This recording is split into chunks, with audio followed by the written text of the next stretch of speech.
caso das plantas, elas são classificadas como organismos chamados produtores. Mas por quê? Porque no caso elas fazem o processo de fotossíntese e a partir do processo de fotossíntese que elas realizam, elas estão produzindo o seu próprio alimento. Então, automaticamente, a planta, considerada um ser fotossintetizante e um ser autotrófico, ou seja, ela produz o seu próprio alimento. Beleza. Tendo essa plantinha aqui nessa sequência, que ela produziu o seu próprio alimento, vem um outro organismo que vai surgir que precisa se alimentar, até porque ele não consegue produzir o seu alimento sozinho. Então, aqui nessa sequência linear, a gente observa que surgiu quem? Seguindo a seta? Um gafanhoto. Então, o gafanhoto, ele é um organismo, um animal, né? Um inseto, que ele é herbívoro, se alimenta somente de plantas.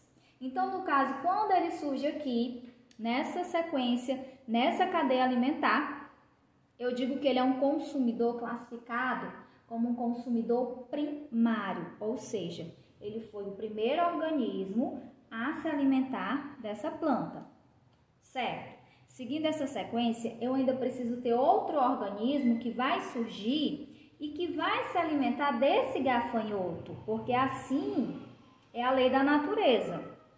Um organismo, ele precisa do outro. Então, seguindo, eu tenho um produtor, que é a planta, surgiu o gafanhoto, que se alimenta dessa planta, então ele passa a ser o meu consumidor primário. Surgiu aqui nessa cadeia alimentar um sapo. Esse sapo se alimentou desse gafanhoto. Então, o sapo ele foi o segundo ser que surgiu. Eu vou considerar ele um consumidor secundário. Logo depois surgiu uma cobra, e essa cobra se alimentou desse sapo, ou seja, lá vai-se embora o sapo.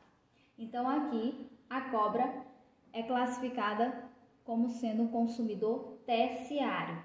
Beleza, a cobra ela também não vai ficar ali vivendo durante muitos e muitos anos. Dentro da natureza existe essa lei da sobrevivência, né? Então, surgiu ali um gavião. Esse gavião automaticamente se alimentou-se, comeu essa cobra. Então, o gavião aqui ele passa a ser o quê? Um consumidor quaternário. Beleza. Minha cadeia alimentar, ela vai encerrar nesse consumidor quaternário. Por quê, Edilane?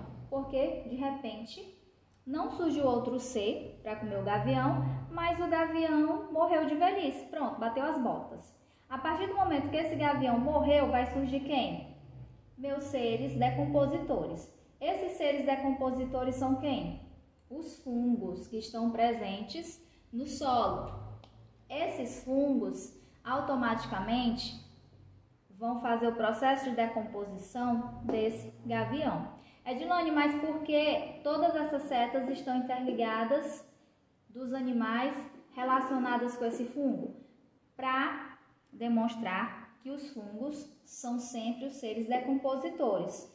Se qualquer um desses organismos eles morrem, né, e fica ali os restos mortais no solo, sempre vai haver quem? Sempre vai existir os meus seres decompositores. Ou seja, então, tanto os produtores, que são as plantas, quanto os decompositores, que são bactérias ou fungos que estão presentes no solo, eles vão ter uma grande importância dentro dessa cadeia, dessas teias alimentares, certo? Porque eles vão decompor aquela matéria orgânica morta, pegando todas as substâncias e retornando aqui para o nosso meio, ok? Compreendido? Turma, agora dando continuidade, vocês já viram a parte de toda aquela formação da cadeia alimentar. Agora, nós vamos falar dos níveis tróficos. Como assim? Nós sabemos que dentro dessa cadeia alimentar, nós vamos ter a transição de energia. Ou seja, um organismo automaticamente, ao se alimentar do outro, vai havendo uma transição de energia. Mas vamos entender. Quando eu falo que meus produtores fizeram o processo de fotossíntese, a partir do momento que a planta fez essa fotossíntese, ela obteve a energia luminosa do sol. Ou seja, como ela não teve o gasto de energia, então ela se apresenta como sendo o primeiro nível trófico, certo? Vou botar só o P aqui de produtor ou de planta.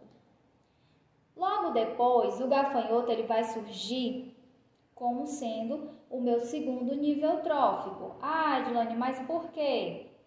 Porque no caso, quando ele se alimentou da planta, ele já teve uma perda de energia. Então, a energia que vai circular dentro da cadeia alimentar, ela é um fluxo de energia que a gente classifica como sendo unidirecional, ou seja, ao passar de um organismo para o outro, vai tendo uma perda de energia. Então, digamos, se meu primeiro nível trófico, que foi aqui, a planta, o produtor, que teve a maior quantidade de energia, digamos que ele teria 100% de energia.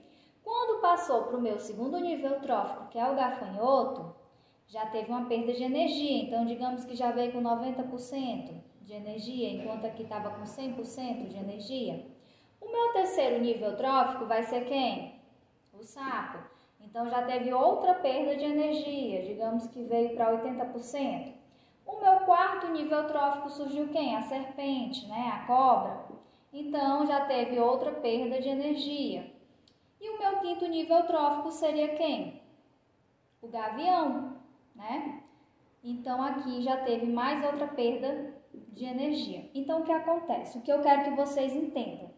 Que esses níveis tróficos, eles são classificados no fluxo unidirecional, ou seja, o primeiro indivíduo da minha cadeia alimentar, que sempre é um produtor, que é um ser que faz fotossíntese, pode ser uma alga, um vegetal, uma planta qualquer, significa então que sempre ele vai obter 100% dessa energia. Mas por que, Edilane? Porque automaticamente ele está produzindo o seu próprio alimento, então ele não teve perda de energia, certo? Ele não precisou excretar essa energia, como os outros animais acabam tendo a perda pelo processo de excreção do próprio organismo de cada animal, certo? Edilane, e se eu lhe perguntar se esses fungos, essas bactérias do solo, que são chamados decompositores, eles entram na classificação desses níveis tróficos? Não. Ah, mas por que não? Porque esses decompositores, eu já estou falando, eles são seres decompositores. Quando um desses organismos morre, o que acontece? A matéria deles, orgânica, vai ser decomposta. É tipo como se os meus decompositores, eles estivessem reciclando essa matéria orgânica, que não está mais viva, e vai obter, de novo, esses nutrientes que vão ficar aqui e vão voltar para a nossa superfície terrestre. E quem vai captar isso novamente, esses elementos, vai ser as plantas, ok? Então, os nossos decompositores, gravem aí, anotem aí, eles não entram nesse nível trófico, ou seja, eu não classifico ele nesses níveis de energia, desse fluxo de energia que temos dentro das cadeias alimentares e das teias alimentares, certo? E esses níveis tróficos, eles vão ter uma representação, como eu disse para vocês. Já que tem esse fluxo de energia, ela vai ser representada por pirâmides ecológicas, certo? Que nós vamos ver mais detalhadamente na próxima aula. Mas eu espero que na aula de hoje vocês já tenham entendido como é essa formação das cadeias e das teias alimentares, a classificação delas em produtores, consumidores e decompositores e como é que funciona a classificação dos níveis tróficos dentro dessa cadeia ou teias alimentares, beleza?